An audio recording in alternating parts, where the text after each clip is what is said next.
Hi friends, இது எங்கள் வீட்டில் இருக்கக்கூடிய காளை கன்றுக்குட்டி பாருங்கள். இதுக்கு உடம்பு மொத்தம் வந்து பெரியம்மை நோயால் பாதிக்கப்பட்டிருக்கு.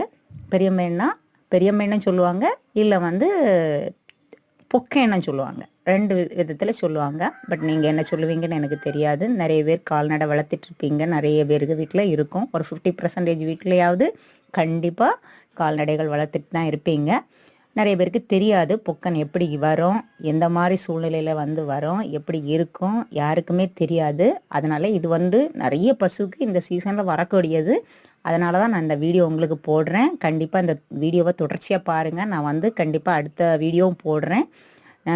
இந்த வீடியோ கண்டிப்பாக ஸ்கிப் பண்ணாமல் பார்த்துட்டே இருங்க. நான் நெக்ஸ்ட் வீடியோ போடும்போதும் அதில் அதோட மருத்துவ குணங்களை பற்றி போடுறேன். எந்த மாதிரி பண்ணால் இந்த மெடிசின் கொடுத்தா எப்படி சரியாகுங்கிறதையும் நான் வந்து இதில் கண்டிப்பாக கொடுக்குறேன் உங்களுக்கு.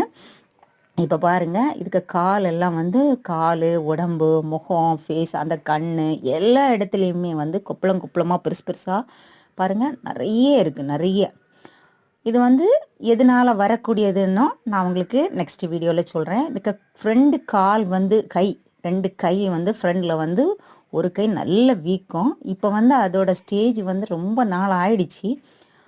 இப்போ இந்த கண்ணுக்குட்டி எந்த நிலமையில் இருக்குன்னா, ரொம்ப என்ன சொல்கிறது, அது ரொம்ப அதிகம் ஆகி ரொம்ப கஷ்டமான சூழ்நிலையில் அது இருக்குது.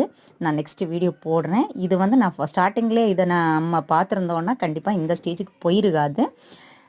நான் உங்களுக்கு அடுத்த பசு ஒன்று காட்டுறேன் பாருங்கள். இது வந்து ஒரு 1-2 டேஸில் வந்து நான் பார்த்துட்டேன், அதுக்கு வந்து பொக்கம் வந்து வந்திருக்கு அப்படின்னு. அதனால் நான் கொடுத்த மெடிசின்னால் அது வந்து எதுவுமே பண்ணாமல் நல்லபடியாக நிற்கிது அந்த பசு. இந்த பசு தான் பாருங்கள். இந்த பசுக்கு வந்து நான் என்ன பண்ணேன், ஒரு 1-2 நாளையில் வந்த இதை வந்து நான் வந்து சரி பண்ணிட்டேன். நெக்ஸ்ட் வீடியோவில் நான் கண்டிப்பாக இதை போடுறேன், நீங்கள் பாருங்கள். இந்த வீடியோ உங்களுக்கு பிடிச்சிருந்தாலும் லைக் பண்ணுங்கள், ஷேர் பண்ணுங்கள், சப்ஸ்கிரைப் பண்ணுங்கள்.